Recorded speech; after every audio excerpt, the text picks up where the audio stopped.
Now we're starting. We are now starting a brand new series, which is very exciting. It's a series that I have been wanting to start for quite a little bit of time now. And it's very different than what we've been doing on Wednesday nights until now. Wednesday nights until now, we've been focusing on areas in halacha. We've been doing halachic topics, various things, Hilchos Shabbos and other things. We're now shifting gears a little bit to, I guess I would call it, we call the other thing a halacha be'iyan chabura, which is an in-depth halacha group. And now we're learning what's called an agadata be'iyan chabura, which is really which is not halacha. Agadata is basically Gemara is made up of two parts in a sense. What Talmud is made up of two parts. You have halacha, or hilchas, right? The stuff that's the source of all the halachas that we have come from the Chumash, which are learned out in the Mishnayos and in the Gemaras and in the later day poskim. But the other half, I don't know if it's a half, but the other part of Torah Shebal Peh of the Gemara is what's called agadata. Agadata is the more story-like, less halachic aspects of the Gemara. And sometimes when a person reads these stories in the Gemara, so it's very easy to kind of just say like poo-poo them and just say, oh, these are just stories, and that's all they are. But in reality, there is a lot more to them, as we will see. And the goal of this new series, which will be to go through.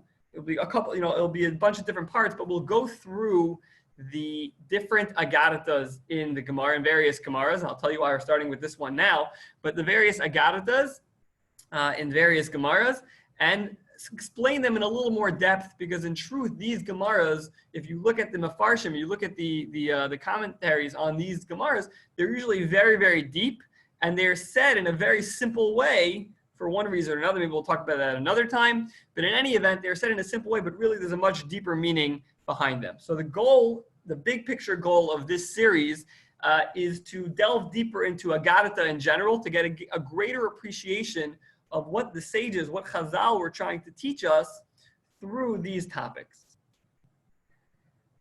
More locally, we are now starting a topic that really comes up in Maseches Bechoros. Maseches Bechoros, by and large, deals with the halachos of the Bechor, whether it's a Bechor of a human being or a Bechor of an animal. There are different halachos, whether it's a kosher animal, a donkey, or a kosher animal, different halachos. But nestled into the beginning of this Gemara, around Daf Ches Amud Aleph, is a very, very interesting Gemara.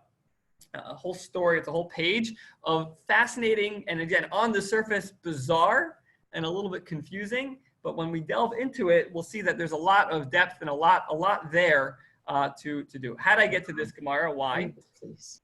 Sorry, because this Gemara, I got into, anyone who knows, you've heard it, usually it's a little early for my pitch, but for the past 4 years, I've been participating in what's called the Time Shasathon, which is an event. The Time is an organization that helps couples that are struggling with infertility. And every year I participate in this Shasathon, where we raise funds and we learn Torah, and the schlios, the merits, go towards the couples that are waiting to have their Yeshua, to have their salvation, to be blessed with a child.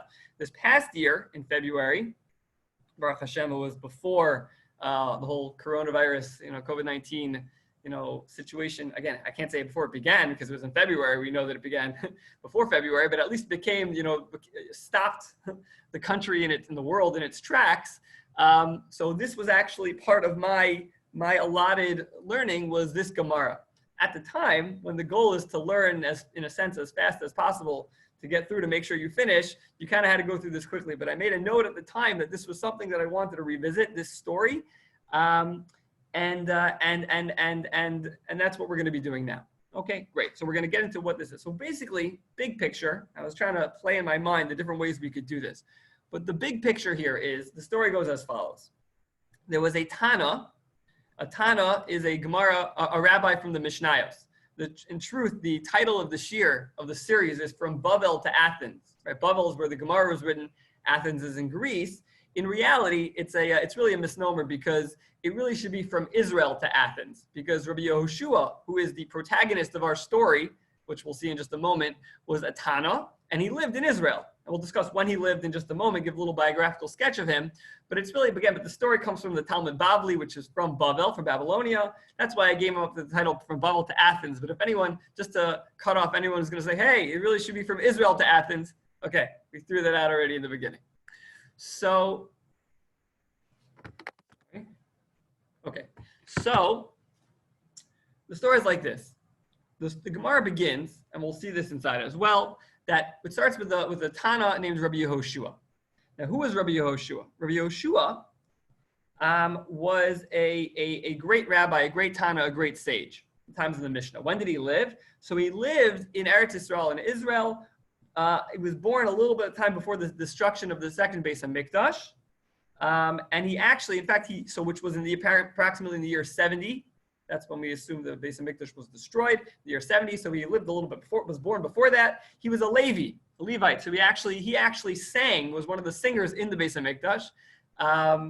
And he was known as a tremendous, tremendous sage. Why was he such a big sage? Well, he was one of the prime students of Rabbi Yochanan ben Zakkai. Rabbi Yochanan ben Zakkai was one of the great leaders of the generation during that transitional period from the end of the Beis HaMikdash era to the exile era. And he was one of the prime students there. Now, just as a little bit of a plug, a lot of this biographical information that I'm getting from, I like whenever I come across a great sefer, a great resource I like to share with everybody, it's this sefer right here. If you could see it, it looks like a regular art scroll Gemara, but it is called the Talmud. It's the art scroll Introduction to the Talmud. It's a fantastic sefer. For some reason, it's set up as if it's like a Hebrew sefer, like because it's written, right to left. But when you open it up, it's entirely in English. I guess it's more like a shtick. I don't know why they did that. But in any event, what's great about it is the first half of it, the first, about 100 pages or so is all the patrons of the Art Scroll Shas. You can skip that part if you want, or if you want to go through name by name, you could do that too. But after that, they actually have the history of the Talmud Bavli and of halacha of Torah Sheba'al Peh, which is fascinating and so fundamental for all of us to know. It's a very ironic thing that very often you'll have yeshiva students who spend years and years and years, hours and hours and hours studying Talmud, studying the Rishonim and the Achronim, yet when it comes to the history of these people, they're severely lacking. They don't know the history, and it's basic Jewish history. It's things that we should know. We should know how the Masorah, the tradition, developed and how it was passed down from generation, from rabbi to student, from rabbi to student through the generations. So what this sefer does, it goes through that history, and then the best part, in my opinion, is it has these biographies of all of the rabbis in the Gemara and all the rabbis in the Mishnah. It's fantastic. Who their teachers were when they lived, who their students were, what are their famous teachings, etc., etc. That's where I'm getting a lot of the information here about Rabbi Yehoshua. His name is Rabbi Yehoshua ben Hanania. Again, like we said, he was born at the very end of the Second Temple period. And he served in the Beis HaMikdash as a Levi, like we said. And he was known throughout Israel to be a tremendous leader. Again, every time the Gemara or the Mishnah quotes Rabbi Yehoshua, that's who we're talking about. Rabbi Yehoshua ben Hanania. Just to give a little bit of a background, what I'm going to do here, last time I tried this, it didn't work. You'll let me know if this is working. What I would like to do is share my screen to a little bit of a source sheet that I put together. Let's see. You'll give me a nod if it works or not. Let's see. I'm sorry to anyone on Facebook Live. I can't put it there. But Rabbi, yes. You can't really chat when you go to that area. Oh, it's not open? Oh, let me fix that. It could be that that's disabled. Let me check. Let me see if that's disabled. No, you should be. Chatting is the chat is open. It should be working. It is enabled. Yeah, everyone should be able to. Do you have a question? If you do, by all means. Right now you're muted again, so. Are we talking about Midrash? Is that what you were talking about here? So no, so we're talking about, it's not Midrash. Midrash, it's a great question. Agadata and Medrash are very similar in a certain regard. Medrash is in a sense, it's you have two types of Medrash. You have what's called Medrash Agada, and Medrash Halacha. Medrash is other time. Okay, we'll say it like this. When the Torah Shabbal Peh, really we need to get a background of what Torah Shabbal Peh is in general. That when what we have in our Mishnayos and our Gemara is what Rabbi Yehuda Hanasi, known as Rebbe, he compiled them and distilled it into the 6 volumes of the Mishnah, or the 6 sections of the Mishnah, and then with that which expanded into the Gemaras as well. In addition to what Rabbi Yehuda Hanasi put together in the Mishnah, right, which was an amalgamation of many different sources, he put everything together. In addition to that, there's what's called Braisos, which are other Tanaitic, meaning texts from Tanoim, Mishnaic rabbis, who lived in Israel before the Beis HaMikdash was destroyed, etc. And those things didn't necessarily make the cut into Rabbi Yehuda Hanasi's Mishnah, but they were texts that also had value. And Medrash fits into that category as well. It's texts from the Mishnayos, from the authorities that didn't quite make it into the Mishnah, but they are sources. So you do have Medrash Agada, which are Agadic stories in the Medrash. Those are many of the Midrashim that we're familiar with. Many Midrashim are actually quoted in the Gemara, and some are, some aren't. But it's a good question. There's a lot of a layover, a lot of a crossover between Mishnayos and between the Agadata and the Midrashim. So can everyone see the screen that we have over here? Yes. You see it? It says from Bavel to Athens, the debates. Okay, fantastic. So just to get a little bit of an insight into who Rabbi Yehoshua was, because again, we're going to be talking about him. We should know who he is, right? We're going to, for the next, a couple of weeks, we'll be discussing him. So who was he?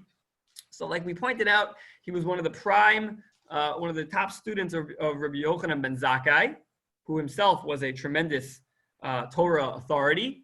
And when it came to expounding upon what's called the Ma'aseh Merkava, which is one of the loftiest areas of the Torah, really only reserved for the creme de la creme of the sages, this is what the Gemara in Chagiga says about Rabbi Yehoshua. We'll read it in the English side. The Gemara relates. Everyone can see it? Okay, the Gemara relates. And when these matters, meaning the Ma'aseh Merkava, which is again discussing, there's a shout out to the Daf HaShavua group, because we discussed this in the Gemara Chagiga, that when the Gemara discusses, the Gemara relates, and when these matters, the story involving the colleague were recounted of Rabbi Yehoshua, so he was walking with Rabbi Yossi the priest. So you have Rabbi Yehoshua and Rabbi Yossi HaKohen walking together. And they said, we too shall expound the design of the divine chariot. Again, it's an image that Yechezkel had, Yechezkel the Navi, of what God's chariot looks like. Again, things we don't understand, but as we'll see what happened. So they said, we're going to start talking about it too. So Rabbi Yehoshua began expounding. That was the day of the summer solstice, meaning there were no clouds in the sky, yet the heavens, as we discussed it, the heavens became filled with clouds, and there was the appearance of a kind of rainbow in the cloud.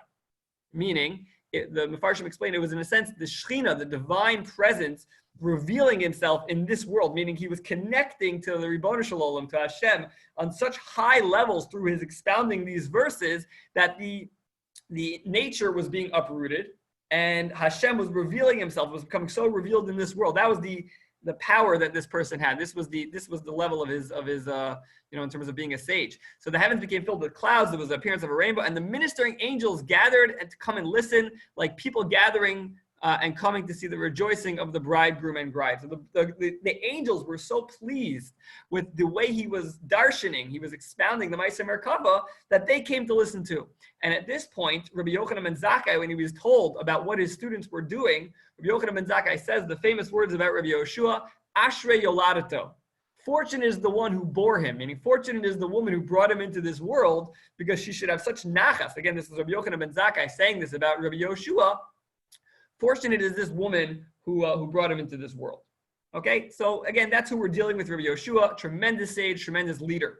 He was also, again, after the destruction of the Beis HaMikdash, when the Jewish people left Yerushalayim and the seat of power for the Jewish people went to Yavne, so he was what was called the Av Beis Din, which means he was the leader, one of the two leaders, not from a political standpoint, but from a religious standpoint. He was the Av Beis Din in Yavne. And additionally, one of his other big claims to fame, and this is very relevant during the Sfiras HaOmer period, is he was one of the primary teachers of Rabbi Akiva. So again, we're dealing with a very, very big person. Now, he was known not just in the Jewish world, but also in the non-Jewish world of being a tremendous, very extremely wise person. So much so that he throughout Shas, throughout the Gemara, throughout the Talmud, he has various debates. You often see him, although he was very poor and he did menial labor. He was a coal. He gathered coal, whatever it's called. But in any event, he also, in a sense, many times would find himself in circles with the leaders of various nations, often Rome. Again, there was a lot of overlap, obviously, between that time of the second base of Mikdash, up until the rebellion and up until the Romans destroyed it. The Romans were occupying Palestine, right? The Romans were again, it was Palestine, that's what it was called.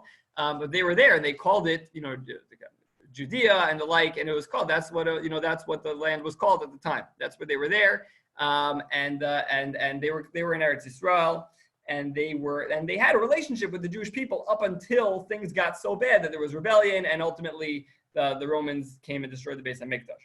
But he did often have a good relationship with the Romans, again, in the Roman Caesars, as we see, which is going to be our story.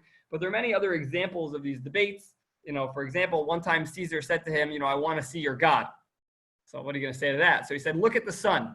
He said, I can't stare at the sun. He says, so if you can't stare at the sun, Kol Shekin, you can't see God. As the Torah tells us, he had very many of these pithy teachings that ultimately have deeper meanings.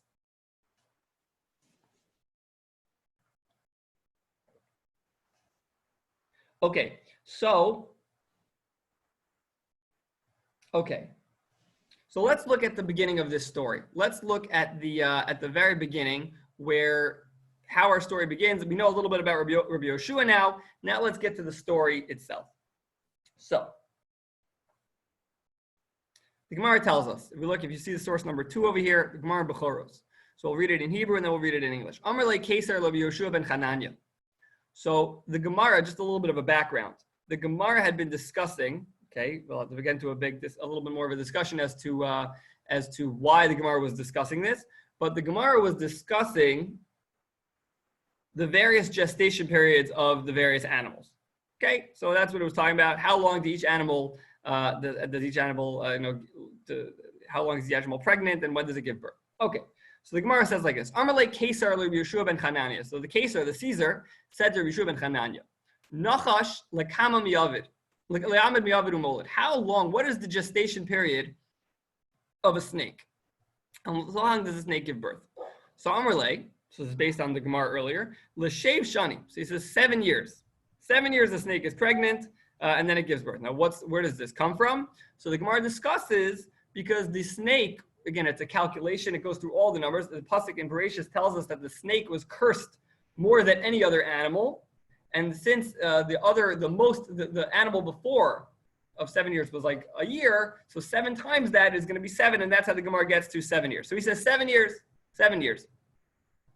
So the Gemara responds, says the Roman Caesar, and here we get to the beginning of our issue. Sabe debe atuna. So anyone who knows sabe means the sages. Debe atuna, of the house of Athens. So again, Athens generally, Greece represents wisdom, and Yefes is the progenitor of Greece. And so he says the sabe debe atuna, who are known to be very wise, are be'inhu. So the elders of Athens, they bred snakes, and they said that it only takes 3 years. So who's right? Is it you that's saying 3 years, or is it us that's saying 7 years? Sorry, is it you that's saying 7 years, or us that's saying 3 years? So that's how this discussion starts. So the Gemara asks. So he says to them.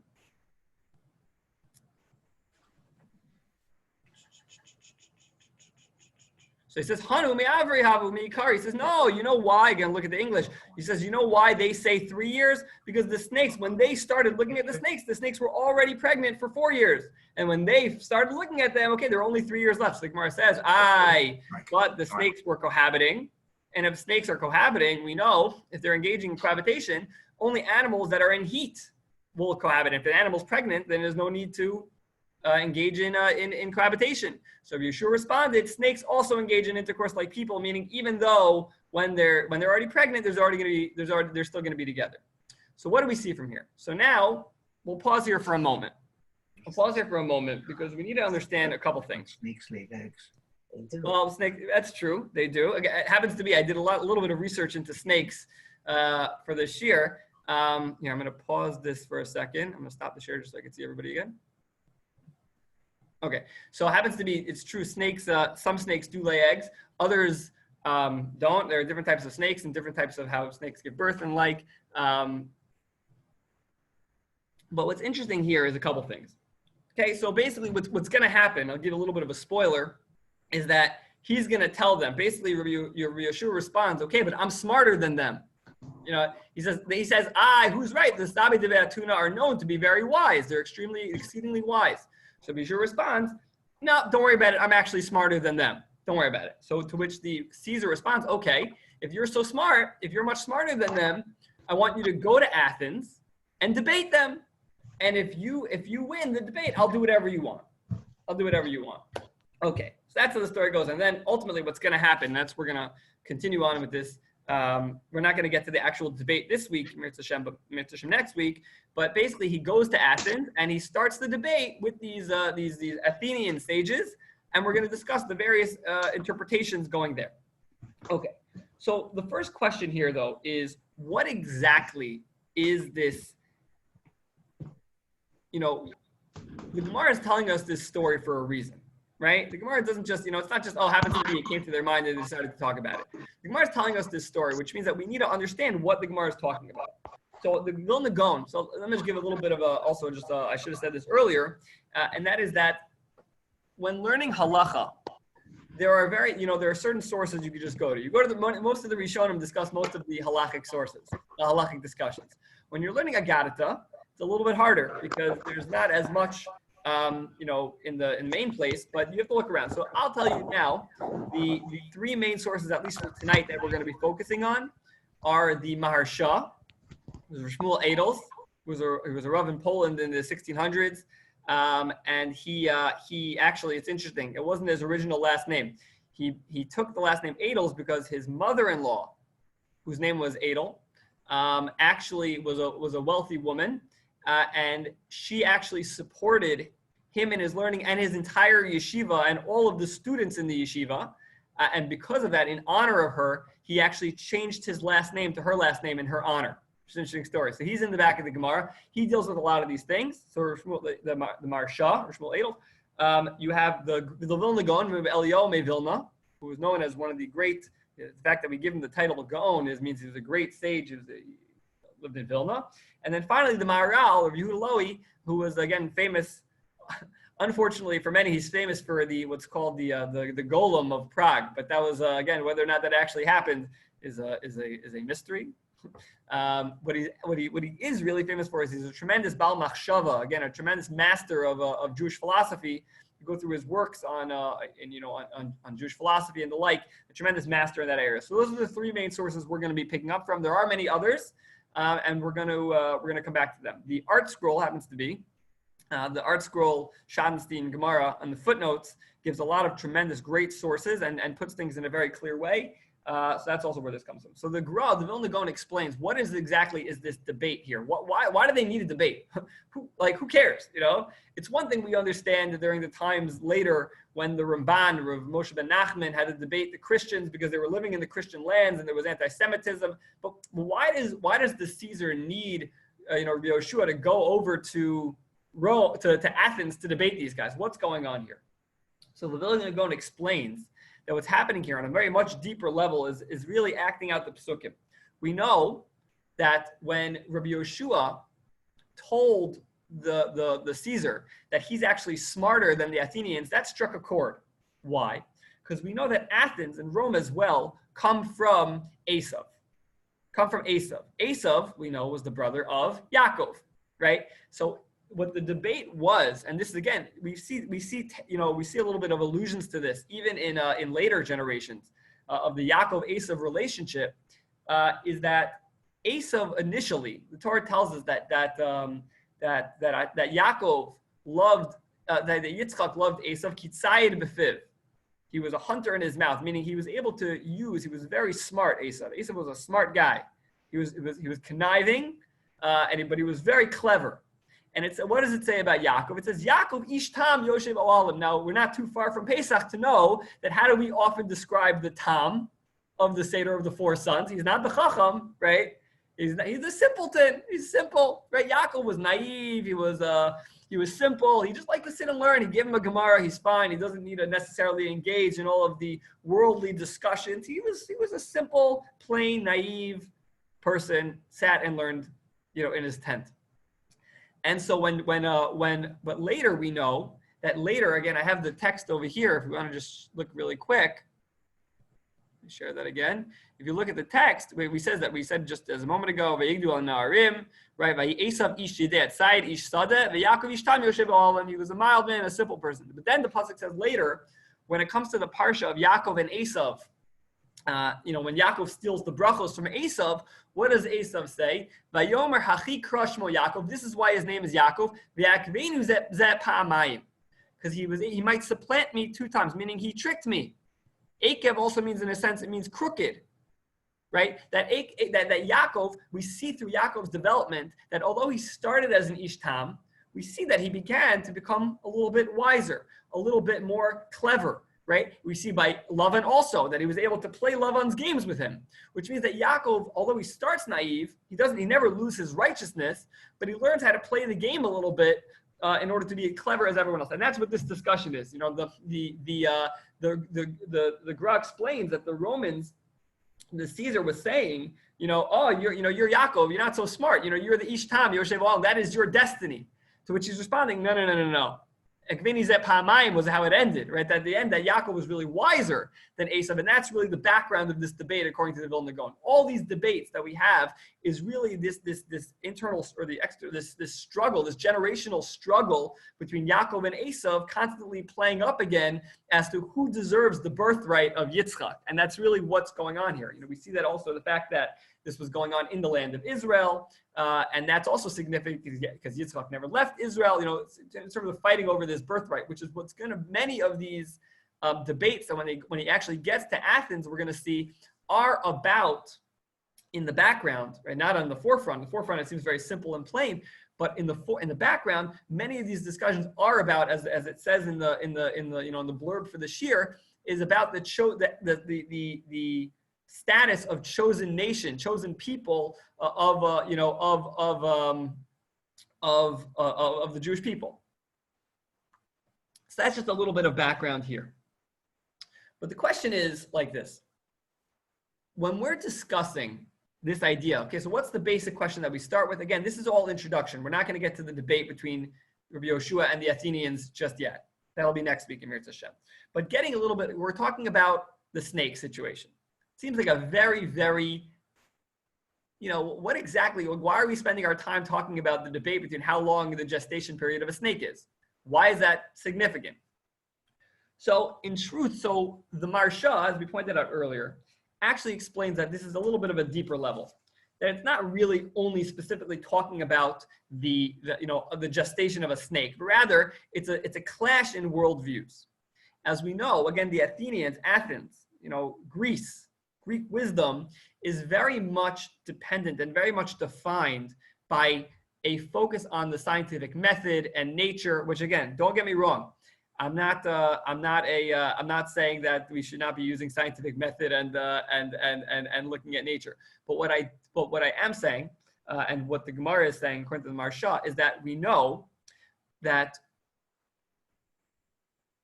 very often when there's a clash between science and Torah, so the alarms in people's minds go off because they say, how can it be? The Torah is against us.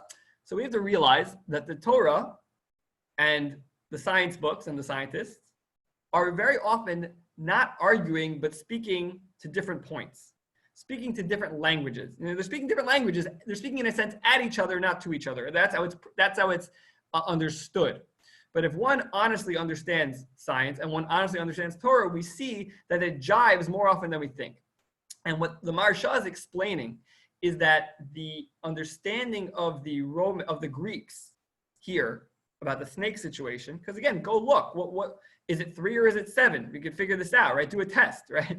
So what's going on here is that it could be correct. Again, we'll have to discuss whether it is correct, with our science today. But it could be correct from the Athenian perspective that, yes, a snake gives birth after 3 years. But Rabbi Yehoshua's point is not a physical point, not a natural point, but a supernatural point, that for whatever it means. Now, I don't know 100% what this means. That's another disclaimer, that when we're dealing with very lofty topics, I'm not going to pretend like I know what things mean. Sometimes we'll just have to take things as they are. So what we're saying here is that for whatever it means, the curse of the snake means that on a supernatural level, on a spiritual level, whatever this means, the snake's gestation period is 7 years, but they're not talking directly at each other. They're rather, the fight here between the Romans, between the Greeks and the Athenians and Rabbi Yehoshua is about what is the correct perspective that we are supposed to have when we look at nature. Do we look at nature simply as nature? Again, the idea of Mother Nature. I once heard I don't remember if it was a mayor of New York or if it was the governor of New York. It was in 2011 after Hurricane Sandy, or Superstorm Sandy, I should say. And I remember, I was in Manhattan at the time. I was in Yeshiva University, and we were actually uptown. It's all the way uptown. We were actually very, very, Baruch Hashem, we were not affected really at all. It rained a little bit, but it was not bad. Lower Manhattan was flooded completely. It was a disaster. And they said at the time, whoever was the governor, whatever politician this was, said, next time we're going to build higher walls, like seawalls, to make sure that Mother Nature can never do this to us again. And I was like, can you believe the gaiva? Can you believe the haughtiness of this person to say that if a Kadosh Baruch Hu, you'll build a wall and there'll be a higher wave, okay, so to look at nature like that, we'll overcome nature, we will beat nature, that is precisely what the Athenians did. They would look at the scientific method and say, well, things are exactly measurable like this, without realizing that nature, by definition, is a facade. Nature is the mask that a Kadosh Baruch Hu wears to run the world. Hashem works through nature because he works through a system. And it's very rare that Hashem breaks the system. Again, we saw in Mitzrayim, it was a dire circumstance. Hashem broke the system. But it's not normal for Hashem to break the system. Hashem doesn't like to break the system. In fact, one of the reasons why we're not supposed to daven for miracles is because it's asking Hashem to break the system of nature which he put in place, and that is inappropriate, right? So that's how the Maharsha explains what's going on here. We see actually this is Rabbi Yehoshua's position in general. I'll give it just an example from the Gemara at Tainus, where the Gemara is talking about what is the source of rain. So the major, Bar Plukta, the other side of the debate in the Jewish world with Rabbi Yehoshua was his friend, his colleague, Rabbi Eliezer. Rabbi Eliezer, they were debating, where does rain come from? We know that in Bereshis, the world was split between the higher realm and the lower realm, right? There were two, it was the Rakia was split between the upper Rakia and the upper waters and the lower waters. Again, we understand as the oceans and the skies. And the question is, where does the rain come from? So Rabbi Eliezer says it comes from the lower waters. So Gemara says, implying that it comes from the oceans, right? So Gemara says, if it comes from the oceans, how come rain isn't salty? So he says, because the clouds sweeten it. Now, that sounds simple, but what's it actually saying? It's talking about evaporation, right? Rabbi Eliezer was talking about evaporation, that the water particles come up, they evaporate, in a mist to the sky, and then when the clouds get heavy enough, the water comes back to the sea, but the salt remains in the sea, right? So that's Rabbi Eliezer's position. Rabbi Yehoshua says, no, it comes from the upper sky, and the clouds go up and receive it and bring it down. Now, does that mean that Rabbi Yehoshua is denying evaporation? With what we know now, that sounds absurd, right? It can't be. You can't deny evaporation. It's scientific. So what's Rabbi Yehoshua saying? So I believe it's the same idea here. This debate between Rabbi Eliezer and Rabbi Yehoshua is the same idea. Rabbi Yehoshua knows that there is evaporation. He understands that that's how the rain comes down. But in a sense, who's pulling the strings? From Rabbi Yehoshua, it's the upper waters, in a sense, that are Kadosh Baruch Hu on high that is determining when it's going to rain. Now, and it's not that Rabbi Meir was arguing with that either. But again, they're talking two different languages. Are we talking with our rational scientific eyes, or are we talking with our spiritual supernatural eyes as to what's going on behind the scenes? So that's one way to explain here what's going on. Now, that Rabbi Yehoshua was looking at the snake, a 7-year gestation period on a spiritual level based on the curse of the snake. What Rabbi Yehoshua, or what the Chachmei, what the Sabei de Atuna, the Athenian sages were saying was, no, let's focus on what's going on here. Now, in reality, That's how the Maharsha explains. That's what's going on. That's the basis of our debate. But in reality, this is, I think personally, and that's why I found another approach, this is problematic for two reasons. First of all, there's another medrash, a medrash in Bereshis, Medrash Rabbi in Bereshis, that talks about the same idea. And the story goes like this. There was a certain philosopher. I don't think it told us what the thought. I think it was just a philosopher. I have the source of it here. If I can find it. I have all my papers here. There was a certain philosopher who, quickly, yeah, it just tells a certain philosopher that went up to Rabbi Meir, I believe. Should look that up also when I was there. That went to Rabbi Meir, and he wanted to know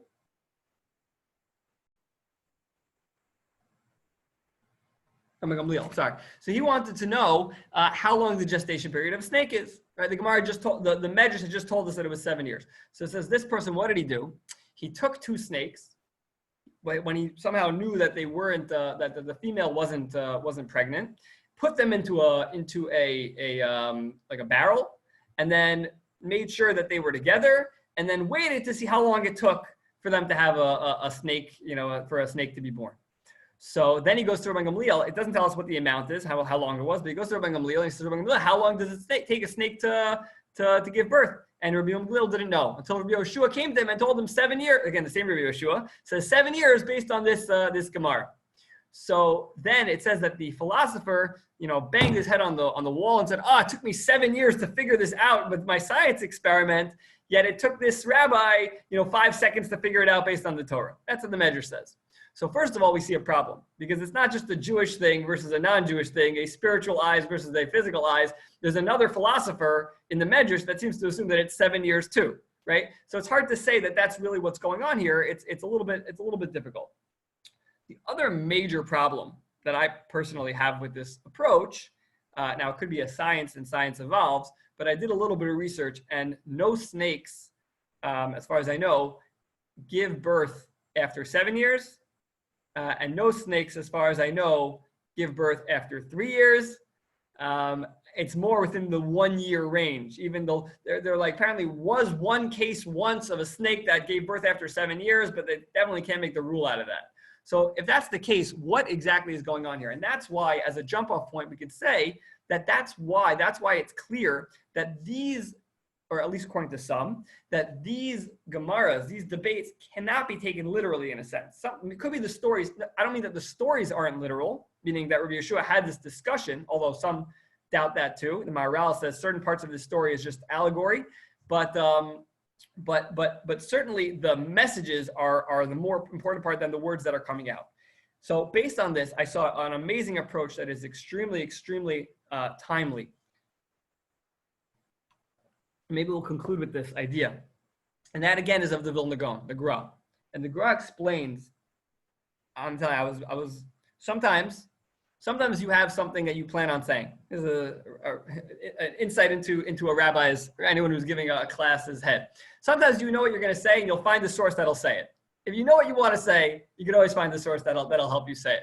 This was an example of something I was preparing this year, a little bit of a blank slate, and I came across this Vilna Gaon, this Gra, and the way it spoke to me in terms of today's day and age, what we're experiencing right now was so powerful. And I was very excited. I told my wife at the time, I'm so excited for this year just to share this one point. So here we go. The Gra explains as follows. It's not really talking about the gestation of a snake. However long it is. Go ask the zoologists. I don't know. What they really are talking about here is, again, getting back to a philosophical debate and not just sometimes you can just talk philosophy. As people say, you just, speak philosophy. This was a very, very fundamental debate between the Gentiles and the Jewish people, especially at a time around when the Beis Hamikdash either was destroyed already or was coming to an end. And it's about the status of the Jewish people and the coming of Mashiach. How do we mean? Says the Gra like this. It's not actually talking about a snake. Rather, when it says Nachash, so it's referring not to a snake, but to a person. What does that mean? Who was Nachash? Nachash, there is a Nachash in Tanakh, but the Nachash is a reference. It's a reference to Yishai. Who's Yishai? Yishai was the father of David HaMelech. Why is he called Nachash? Because the Gemara elsewhere tells us that there were 4 people who never sinned in their lives. And one of them was Yishai. So why is he called Nachash? Because these 4 people, it says the only reason they had to die was because of the sin of the first snake, of the Nachash. That Adam sinned, and it brought death into the world. Right? Without this Adam sinning with the snake, eating from the Eitz Hadas, there would never be death in the world. So these people didn't die because of anything they did. They died because of the snake. Okay, so he's called Nachash. So it says, what is the gestation period of a snake? Meaning, we know that David is the prototype of Mashiach. We say Mashiach ben David. It's going to come from David's house. It's going to be Mashiach. And the question is, what is the gestation period of the coming of Mashiach? That's what the question is. The gestation period of the Gemara, as the Gemara in Sanhedrin tells us, and the Gemara quotes this, that there will be 7 stages or 7 years from the beginning of the Mashiach process until when Mashiach comes. And it's not all going to be peachy. The Gemara tells us, again, I apologize, I meant to print out the Gemara, but I didn't. The Gemara tells us the first stage is going to be famine. It's going to be rough times. It's going to be a light famine, not a complete famine. Then it's going to be a deeper famine. Then it's going to get even worse, meaning things are going to get worse and worse and worse until Torah is almost forgotten completely, it says. Then in year 5, I wish I think I have it here. It'd be more, let me read it. Okay, it says like this. Okay. In the first year, there will be a sufficiency, meaning a famine in some areas and not in others. In the next year, the arrows of famine will be sent forth. In the 3rd year, there'll be a great famine. Men, women, and children will perish, including pious people and people of good deeds. And the Torah will be forgotten by its students. Again, I just, as you read that, we hope and pray that, in a sense, that's what we're, many Talmidei Chachamim have been victims of the coronavirus, and the students have been out of yeshiva. I'm not one to say, oh, this is a sign that Mashiach is coming. I don't know when Mashiach is coming. I hope Mashiach is coming soon. But it's just, as you read these words, it's a little bit chilling. Okay, here we go. Then, in the 4th year, there will be a sufficiency, but not a complete sufficiency, so things will start getting better. In the 5th year, there'll be a great sufficiency. People will eat and drink and rejoice, and the Torah will return to its students. In the 6th year, there will be sounds of the imminent deliverance. And in the 7th year will be the wars of liberation from the Gog and Magog, and then ultimately coming to Mashiach. So it's a 7-year process of Mashiach. Says the Gra, says the Vilna Gaon, that this is exactly what they're arguing about. That we know that what the Athenians were saying, in a sense, was, you're waiting for your Mashiach to come. Well, times aren't so good for you, right? When does Mashiach come? How long is the labor? 3 years, right, of a snake. What does that mean? What are the 3 years? 5, 6, and 7. When things start getting good, then there'll be the sounds of Mashiach, and then there'll be the wars of Mashiach, and ultimately Mashiach will come. So obviously, if you guys are suffering now, and your Beis HaMikdash is being destroyed, you're not in power, you're under control of the Romans, so you don't have the Mashiach. And Mashiach's not on his way. You're not in the gestation period of Mashiach yet. Says Rabbi Yehoshua, no. Mashiach starts at the beginning of the 7 years. The gestation of Mashiach is from the beginning. The gestation of Mashiach is even through the suffering. That's the beginning. That's the Chevlei Mashiach. The birth pains of Mashiach start already in the beginning during the suffering. And therefore, the gestation is a full 7 years. And that's what they were arguing about. Not about a snake and when it gives birth, but about the Jewish people's looking towards salvation, towards the Yeshua of Mashiach. The question is, though, and this we'll end with, what is the nafka mina? I mean, what's the practical ramifications, whether it's 7 years or whether it's 3 years? So I think it goes in 2 directions. I'll share both of them. The first is that if we believe, like Rabbi Yehoshua, which we should, that, suffering is part of the birth pangs of Mashiach, then we should believe that Mashiach is on his way. But the difficulty there for many of us is that the Jewish people have suffered before.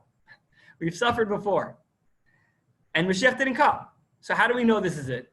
We don't. But the Gra quotes the Zohar HaChadash that explains that just as what's the comparison to a gestation period, to labor, to pregnancy, is that if the mother, Rahman al-Islam, if the mother doesn't take care of the fetus while the fetus is in utero, right, then chas v'shalom, there could be a miscarriage, which means the Gra says that there were many, many times throughout history where Mashiach was starting to form. The Jewish people were suffering and this process was starting. And it could be that during the suffering, very often during the suffering is when we say, I'm going to be better, I'm going to be great. Well, we have to strike when the iron's hot. That's what we do have to. We have to make sure that during these times when things are hard, we are stepping up to making sure that, in a sense, we're taking our prenatals, right? We're doing everything we can to make sure that Mashiach is healthy and ready to come at the end of this process. That's idea number one, that during this time, we learned from Rabbi Yehoshua, especially now when the world is suffering, there's craziness in the world, we have to make sure, are we doing our part to make sure that this will bring Mashiach? Again, I'm trying to be very careful. I hope it does. I hope it does. I believe b'chol lev that Mashiach can come any second, and I hope he does. Fine. But I think there's a second point, and I think the second point perhaps is more profound. And that is that, as we know, as we pointed out, there have been times we have potential to have Mashiach. And very often during these dark times, we do internalize the messages. And we say, oh, we're going to be better. We're going to speak less Lashon Hara. We're going to learn more Torah. We're going to daven more Kavanah. We're going to be better.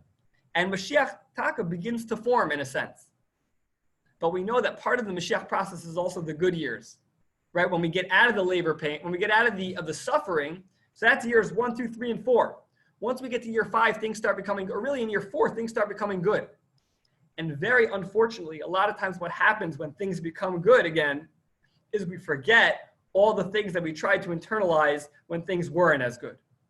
All of the things that we worked on during this time when we were, we were more careful about how we spoke and how we treated others, and we were into chesed and we were into this and that. So when things become good again and lives get back to normal, we forget. We say, oh, you know what? Okay, the tzara passed. So if the tzara passed, okay, it wasn't Mashiach and we're back to normal. What we don't realize is that it still could be Mashiach. Even when the tzara passes, that's still a time when we're still working on the coming of Mashiach. We can't let up an inch of what we gained during this time. So in terms of a nafka mina, right, of a practical ramification of this debate, or the beginnings of this debate about the snake, according to the Vilna Gaon, that there's Mashiach, a 3-year process, and therefore it wouldn't even start until things are miraculous, which was the approach of the Athenians. Or is it a 7-year process and we have to be cognizant of it the entire time? And when things are good, and when things are bad, and when things are good again, we have to remember we still have the ability to bring Mashiach, as long as we don't, in a sense, again, miscarry that opportunity. Then that is ultimately what's going to bring about the Mashiach, the coming of Mashiach.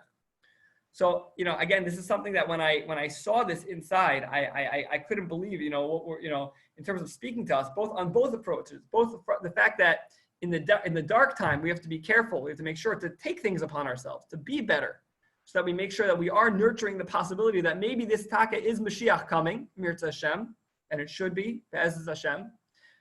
But even if things start, and now again, we already start seeing the light at the end of the tunnel in terms of, 20 states already started working on plans to open up and the numbers are going down, but we can't let up an inch. We can't let up an inch of all the things that we've been working on until now. Because if it is Mashiach coming, and if this is heralding in Mashiach all along, we don't want to lose that opportunity and miss that by letting up just at the time when things are finally developing into the later stages of the pregnancy. And that, according to the Vilna Gaon, is what this discussion between Rabbi Yehoshua and the Chachmei Atuna, again, they didn't even meet yet, but at least through the intermediary of the Roman Caesar, that's what it's about. And that's why when Rabbi Yehoshua goes to Athens, you might wonder, why is he going to go? Why is he bothering with this? Just stay in Israel, do what you got to do, and leave them alone. No, because this is more than just this is about a worldview. This is about standing up and giving faith to the Jewish people, to say, oh, roll over and let the Athenians teach us, whatever they want to teach. That can't work. But rather, we need to show them that we do believe the Mashiach is going to come, and that this is our world, our Weltanschauung. This is our standpoint and how we view the world. So again, this is just part number 1 of this series. Again, there'll be more lessons like this. Next week in Mirza Hashem, we'll begin the trip to Athens from Israel with Rabbi Yehoshua. We'll meet the sages of Athens, and we'll have to see how those debates ensue. Okay, so everyone, thank you for joining. I hope you enjoyed. And there's plenty more to come in Mirza Hashem. Everybody have a wonderful evening. And any questions, I should say. I can turn off the recording if anyone doesn't want their questions to be recorded.